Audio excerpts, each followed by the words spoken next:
Voltamos para o quarto e último bloco do Roda de Entrevista desta terça-feira, que debate as consequências na economia dessa mobilização dos caminhoneiros. E o convidado especial é o professor Aurélio Troncoso, professor e economista. No bloco passado, você fez uma pergunta interessantíssima: como nós, consumidores, devemos nos comportar? Trocar supapo em posto de combustível, fazer estoque, importar? O que a gente deve fazer nesse momento de esquizofrenia coletiva? Olha, o meu conselho é que ninguém precisa correr para comprar coisa exagerada, 5 sacos de arroz, 10 de feijão, nada disso, gente. Eu acho que é vida normal. Sabe por que é vida normal? Se for lá e comprar 10 sacos de arroz, vai faltar para o outro que ia lá comprar só um. Né? Como, se você compra 10, você usa só um por mês, essa greve, essa manifestação não vai demorar um mês para terminar. Então, quer dizer, não é um furacão, nós não temos maremoto, não temos terremoto, não é nada que vai fazer o desabastecimento geral, não. Essa semana um repórter flagrou o consumidor comprando 53 quilos de feijão. Aí o repórter perguntou para o consumidor assim: mas por que você está comprando 53 quilos? Ah, mas porque essa problemática toda aí, eu não fico sem feijão e tal. Mas e o próximo? Você não pensa no próximo, né? No outro consumidor? Ele, eu sou um ser humano. Pois é, e chama egoísmo, né, na verdade. Então, o ser humano, eu acho o seguinte, se você corre e vai fazer compras exageradas, realmente aí vai faltar. Né? Agora, se for vida normal, vai lá, compra no seu supermercado que você sempre comprou. Se não tem naquele, vai no outro. Esses atacarejos de Goiânia, nenhum deles está faltando produto. Nenhum deles. Eu tive num hoje, tem produto para todo mundo. Todo mundo que quiser, dá uma chegadinha lá, inclusive vazio, não tinha ninguém lá dentro comprando. Então, todas as áreas, só a parte de hortifruti granjeiros que estava com poucos produtos, mas o resto estava normal. Então, quer dizer, essa correria toda faz aí sim há um desabastecimento da cidade, que aí você pega de lá e leva para sua casa. Tem gente que vai ficar aí pelo menos 5 meses sem comprar arroz, sem comprar feijão, e feijão caruncha, gente. Então, toma cuidado, né? Então, tem coisas que você tem que tomar cuidado que está comprando e que está guardando em casa. Né? E se for vida normal, pode ter certeza, vai demorar mais tempo para desabastecer a cidade. Olha só, o desabafo do Luciano Ferreiro, aqui de Goiânia. Combustível mais barato, 2 pontos. Corte de impostos, corte de privilégios, judiciário mais caro do mundo, né? Não é verdade, Sidney? Taxa judiciária mais cara, parlamentares mais caros do mundo, aposentadorias que só existem no Brasil. E a conta não fecha, amigos, e nós, pobres mortais, pagamos a conta. É o desabafo do Luciano Ferreira. Eu aproveito, engato, o Dorvil Júnior, ele é economista, ex-aluno, manda um abraço. Dorvil, um abraço. Ele lembra que houve um acordo com redução no valor da bomba de 0,46, referente... Aquele faz uma matemática complicado aqui até para jornalista entender, tá? Somos de humanas, né? Depende do posto a redução do combustível?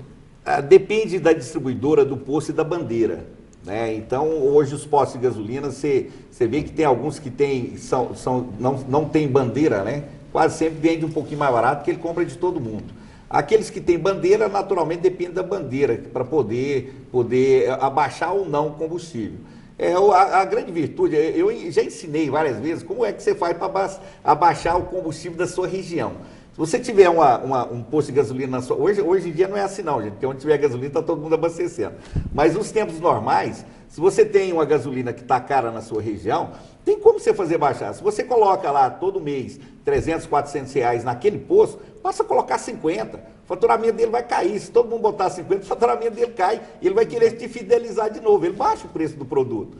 Então, sai botando 50 reais dentro da cidade em postos diferentes. Que aí o que acontece? Aquele posto de gasolina que estava cobrando mais caro e ele perde um pouco de faturamento e vê que os clientes estão colocando quantidades menores, valores menores no seu combustível, no seu tanque, naturalmente ele vai baixar o preço. Ele vai ver que ele está cobrando caro. E se ele perguntar, eu falo sempre: mas você não vai encher o tanque? Eu falo: não, eu vou botar 50 aqui e depois boto no outro posto lá. Então, ainda conto para ele o que eu vou fazer. Vai ser honesto ainda. Sou honesto. Então, quer dizer, quase sempre ainda acontece. Só que nós, brasileiros, não somos tão unidos assim. Né? Se você tivesse como comunicar com a sua região, gente, vamos fazer isso. Quer dizer, isso é muito raro de acontecer. Mas é um modelo, é igual eu falei do imposto, né? De trabalhar a linha de imposto.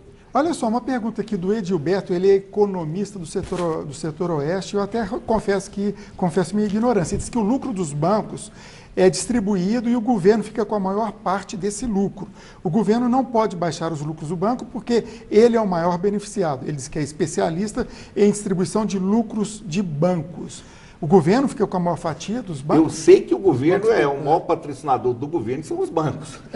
Agora, qual é a tributação que é feita em cima dos bancos? Eu sei que do ano passado para cá, quem pagou mais, ou na verdade quem só pagou, foram bancos. Quando você pega os gráficos das famílias, das empresas e dos agentes financeiros, quando você pega, o gráfico é todo para baixo, todo mundo negativo e banco lá em cima. Quer dizer, somente as instituições financeiras pagaram imposto sobre lucro, principalmente, para o governo federal. Agora, o tamanho do imposto que o banco cobra, o que ele recebe dos bancos, eu não sei. Mas eu penso também que o telespectador deve estar se referindo aos bancos públicos, que eles realmente o lucro com deles, certeza, o lucro, os bancos públicos, sim. Os dois bancos, os dois principais bancos, Mas o Banco do Brasil, inclusive, é uma empresa de economia mista. Perfeitamente. Mas a parte que ele repassa ao governo realmente é significativa dos lucros. Ele tem dado lucros significativos e tem entregue uma a Caixa parte Econômica esse último anúncio dela aí foi recorde, né? Exatamente. Aurélio, eu queria uma opinião sua em relação ao seguinte, nós vimos aí que a greve dos caminhoneiros já instigou até os petroleiros, que vão seguir, vão atrás disso daí, já estão anunciando essa greve, ainda não foi confirmada totalmente, mas é possível que a partir de amanhã eles já entrem em greve. Você acha que, diante do resultado, diante de toda a repercussão da greve dos caminhoneiros, será que ela pode motivar outros segmentos a seguirem o exemplo e nós podemos ter aí uma disparada de greves de vários segmentos aí pelo país de agora em diante? Isso é possível? Inclusive no começo você fez uma pergunta interessante, a rapidez que o governo cedeu. Eu acho que isso aí é preocupante sim, pode acontecer sim. E principalmente vindo dos petroleiros agora, e está envolvido a CUT no meio, porque na verdade aí já começa um aspecto político entrar no meio do negócio. Eu acredito que na verdade, aproveitando uma situação. Como já verificamos na movimentação dos caminhoneiros. Perfeitamente. Infiltração de pauta exclusivamente política. Dentro do movimento dos caminhoneiros. Eu acredito que sim, que agora começa, alguns sindicatos vão começar a se movimentar e principalmente para aumentos de algumas situações ou a retirada de alguns impostos. Eu acho que o governo, da agora para frente, ele vai ter muito trabalho de negociação.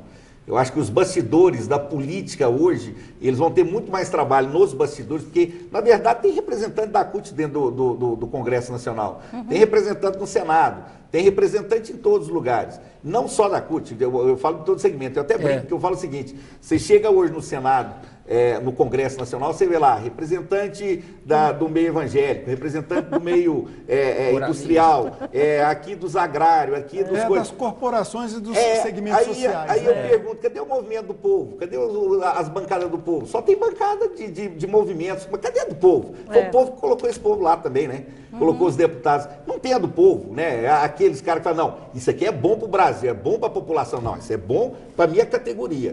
Então, quer dizer, é um problema sério que nós temos que resolver nessas eleições. Aprender a votar. O dia que tiver candidatura independente, para qualquer tipo de cargo no Brasil, aí eu falo que o Brasil vai para frente. Porque aí pessoas de boa índole, pessoas que têm vontade de entrar na política e fazer a coisa acontecer, vão começar a candidatar. Mas eu não correria o risco também de diluir demais a representatividade, dificultar uma negociação no Congresso? Mais do que já é diluído? Eu acho que lá dentro acaba se criando os movimentos de simpatizantes.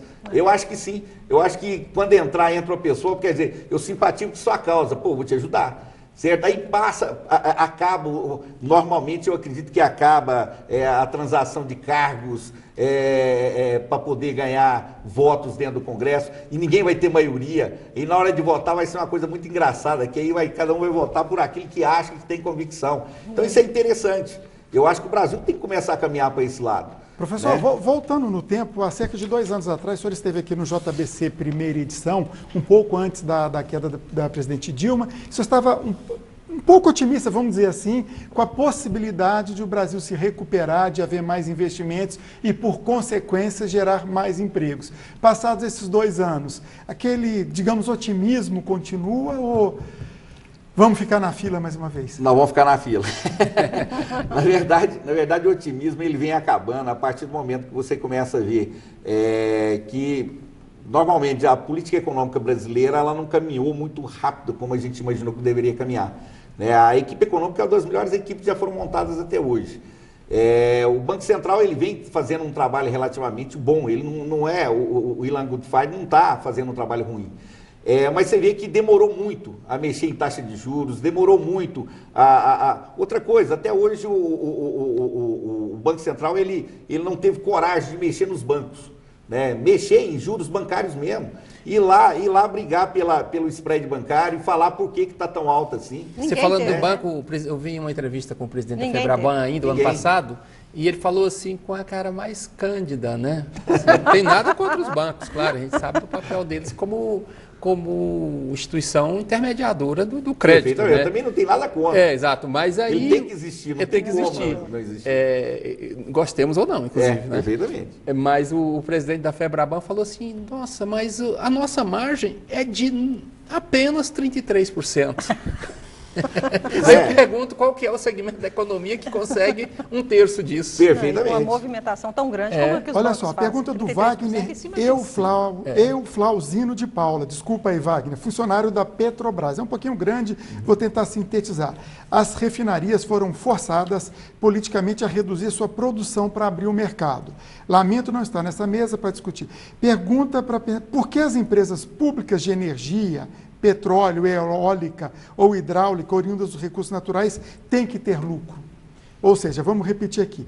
Ele disse que as refinarias foram forçadas a reduzir sua produção de uma forma política e questiona por que as empresas públicas de energia, petróleo, eólica ou hidráulica, oriundas de recursos naturais, têm que ter lucro. Ele defende que... Ele falou a coisa certa, recursos naturais de todo mundo. Né? Pelo menos deveria. Não deveriam ter lucros, mas Exato. é aquela velha história. Se você tem um processo de distribuição, você tem um processo de transformação, eu estou transformando a água em energia. A partir do momento que eu faço uma construção faraônica para produzir isso, naturalmente, quando você pega o payback disso, o tempo de retorno, né? Quando é que retorna para mim esse dinheiro, naturalmente é muitos anos para retornar tudo isso. Então, eu concordo com ele, eu acho que não devia ter lucro, não. Eu acho que energia tinha que ser uma coisa, como ela é um recurso natural, ela é de todos, né? Mas as concessões que são dadas, os acordos que são feitos junto a governos, para que isso aconteça e essa energia seja gerada, naturalmente vai gerar lucro para essas empresas, né? Infelizmente, nós somos um país capitalista, infelizmente não, felizmente nós somos um país capitalista, mas infelizmente os recursos naturais não são de todos, né? E são de quem apodera deles e façam com que eles se transformem em um negócio. E aí eu seja, volto àquela questão, né, professor, relembrando a história, né, de que boa parte desse preço, do custo que nós pagamos pela energia é tributo. Perfeitamente. É uma concentração excessiva de carga tributária num bem essencial. Se você tirar toda a tributação que tem hoje, você pega aí 2,45 e divide por 2. 2,25 é o valor do combustível hoje, que daria para colocar nos carros. Essa questão de tributação, até ontem eu estava conversando em sala de aula com um aluno, lógico, de jornalismo, e ele questionando, né, que o Brasil, nos países europeus mais envolvidos, sociais-democratas do bem-estar social, eu comentei com ele que nós arrecadamos igual a eles, mas não damos o mesmo retorno. Passados mais de 30 anos, eu lembro o presidente do Banco Central, se eu não me engano, o economista Edmar Baixa, se eu não me engano, ele classificou o Brasil como Belíndia, arrecada como a Bélgica e distribui como a Índia. Continuamos com esse modelo? Continuamos e está piorando, né? Porque normalmente o governo, ao invés dele investir no mercado produtivo ou ajudar a investir no mercado produtivo, ele investe no mercado especulativo. Ele trabalha com taxas de juros altas para arrecadar dinheiro para poder pagar juros da dívida. Então, quer dizer, ao invés de você derrubar a taxa de juros para 3%, virar uma taxa de juros negativa, que seria inflação menos taxa Selic, ninguém iria querer investir no mercado especulativo, iria tudo para o mercado produtivo, ou comprar ações de empresas. Quando você comprar ações de empresas, você vai receber dividendos. Você recebendo dividendos, muitas vezes você recebe até mais do que você estaria recebendo em títulos da dívida pública brasileira. E você estaria gerando emprego e renda, né? Normalmente o país iria crescer. Em nenhum país do mundo que se preze é país considerado país com crescimento acima do normal, a não ser a China, que tem dois modelos, né? É um capitalismo e um comunismo que ninguém entende. Eu diria que é um capitalismo, né? E uma ditadura. É uma ditadura, a gente nem entende direito. Tirando a China, você pode pegar qualquer outro país. Se você pegar o imposto que é cobrado sobre o cidadão é alto. Só que o retorno também é alto. Você não acha que essa falta de retorno é uma das causas de movimentos como essa greve dos caminhoneiros? Com certeza, com certeza. Eu acho que a maior causa é a falta de retorno. O professor Eduardo Gianetti da Fonseca, economista renomado e filósofo, ele tocou um aspecto interessante que eu até gostaria de discutir. O seguinte, estaríamos vivendo já ou a ameaça daquele momento em que o contribuinte não enxerga mais o governo como o gestor do recurso que ele entrega, e aí nós teríamos uma rebelião. Enfraquecimento do Estado, Exatamente, né? enfraquecimento do Estado. Eu acho que isso já está acontecendo já há algum tempo. Eu acho que o contribuinte, o exemplo maior é quando você deixa seu dinheiro junto ao governo do FGTS, ele é remunerado a 3%, e na hora que você vai pegar um dinheiro emprestado a alguma coisa, você recebe uma paulada onde você paga aí em cartão de crédito 13% ao mês. Então, quer dizer, isso já assustou o contribuinte. E contribui para a sonegação. Com certeza, e com detalhe, vocês lembram daquela época que falava diga não ao leão? Pois é, nós temos hoje 88% que deveria ter sido reajustado. Vamos traduzir isso para os mais jovens, né? Diga não ao leão, o leão é o leão do imposto, de renda. Ou seja, sonegue. Perfeitamente. Antigamente chegou uma época que não se fazia o reajuste do imposto de renda e muita gente começou a pagar que não deveria estar pagando imposto de renda. Então surgiu. Isso voltou, hein? Atualmente não está se fazendo. Surgiu uma campanha diga não ao leão. Ninguém vai pagar o leão. Moral da história, a Receita mais do que rápida reajustou tudo e fez com que várias pessoas pagavam imposto de renda e deixaram de ficar isento. Nós estamos precisando de novo, porque nós estamos 88% já de falta de reajuste de defasado. e defasado abaixo da inflação. Agora, como advogado, eu devo dizer que eu não posso recomendar isso. Não, eu como economista, eu posso dizer que diga não ao leão para que seja reajustado. Eu acho que o governo, ele vem arrecadando. Sim, nesse aspecto eu posso dizer o seguinte, vamos fazer pressão para que seja reajustado. Perfeitamente. O governo é para reajustar, não é para não pagar. Reajustar a tabela para a gente pagar menos. Exatamente. Claro. E aí pessoas, por exemplo, que hoje estão pagando R$ 1.800, que era a partir de R$ 1.800, estava pagando desde o ano passado, ele foi registrado só uma quireirinha, né? Ele estaria hoje em R$3.000, estaria isento. Mas sob o ponto de vista jurídico, isso não é possível isso? 30 segundinhos. 30 segundos. Eu entendo que há um aumento de imposto sem lei que o preveja. Perfeito. Porque quando você não corrige a tabela do imposto de renda, pelo menos na proporção da inflação, pessoas que não deveriam estar pagando imposto de renda estão pagando desnecessariamente. E o governo ou melhor, arrecadando ilegalmente. Né? Mas já fomos à justiça e a justiça disse que não, está ok. Gente, infelizmente o nosso tempo está acabando. Tem uma última pergunta e hoje eu vou sair até um pouco do padrão e eu particularmente, com a licença de vocês, gostaria até de responder essa pergunta. Mas antes eu agradeço a sua presença, Cigino Pimentel, mais uma vez, jornalista e advogado, jornalista. Muito obrigado, contribuiu muito. Lúcia Monteiro, do Popular, especialista em economia, também te agradeço muito a sua participação. Primeira vez que a gente se encontra aqui, volte sempre. Professor e economista Aurélio Troncoso, acho que ajudou bastante, né, a gente nesse papel aqui da TBC de contribuir, de informar a população. Agradeço a participação do senhor. É um prazer sentar com vocês. E essa última pergunta que eu falei que eu ia quebrar o padrão um pouco, né, vem da Leonor, lá de Jataí, no Sudoeste. Gostaria de saber o que significa uma intervenção militar nesse momento. Me permita responder. Intervenção militar é o primeiro passo para uma ditadura. O Brasil viveu, no século passado, 15 anos de uma ditadura e mais 21 de outra. Não trouxeram nada que a gente possa recordar de positivo. Ditadura significa falta de liberdade. Primeiro, a gente não estaria conversando. E a imprensa tem esse papel fundamental. E nós aqui da TBC fazemos isso. A gente vê, às vezes, emissoras de rádio colocar pessoas falando que defende ditadura, âncora falar que no tempo da ditadura era melhor. Nada disso. Melhor é democracia, com todos os problemas. Ainda não inventaram coisa melhor, já dizia Winston Churchill. E com isso, eu encerro quebrando o padrão do Roda de Entrevista, dizendo democracia já. Tchau, tchau e até a próxima terça.